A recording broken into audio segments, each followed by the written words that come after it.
আসসালামু আলাইকুম। আজকে আপনাদের হুটহাট হয়ে যাওয়া একটা পিকনিকের ব্লগ শেয়ার করব। হঠাৎ করে আমার মনে হলো যে পিকনিক করবে, তো আমরা যারা বাড়িতে আছি আর আমাদের প্রতিবেশীদের নিয়ে একটি ছোটোখাটো পিকনিক আয়োজন করে ফেললাম।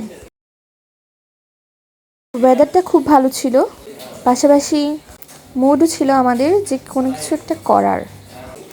তো এখানে আম্মু শসা, কাঁচামরিচ, টমেটো, ছোলা ভাজি, পেঁয়াজু, মুড়ি দিয়ে একটা মিক্সচার করে নিল। শীতের বিকেলে গরম গরম চা খেতে কার না ভালো লাগে। খুব ছোটোখাটো পিকনিক, কিন্তু খুব মজা হয়েছে। আমরা একটা মেমোরিজ ক্রিয়েট করেছি, সেই মেমোরিটাই আপনাদের সাথে শেয়ার করছি।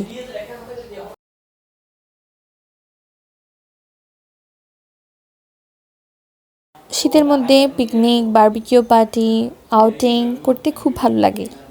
তো আপনাদের ভিডিওটি কেমন লেগেছে কমেন্ট বক্সে অবশ্যই জানাবেন। ইনশাআল্লাহ একটা বার্থডে ব্লগও আপনাদের সাথে শেয়ার করব, আর একটা বারবিকিউ নাইটও আপনাদের সাথে শেয়ার করব ইনশাআল্লাহ। সবাই পাশে থাকবেন। নতুন বছরের শুভেচ্ছা শুভেচ্ছা শুভেচ্ছা। তো আজকে এই পর্যন্তই।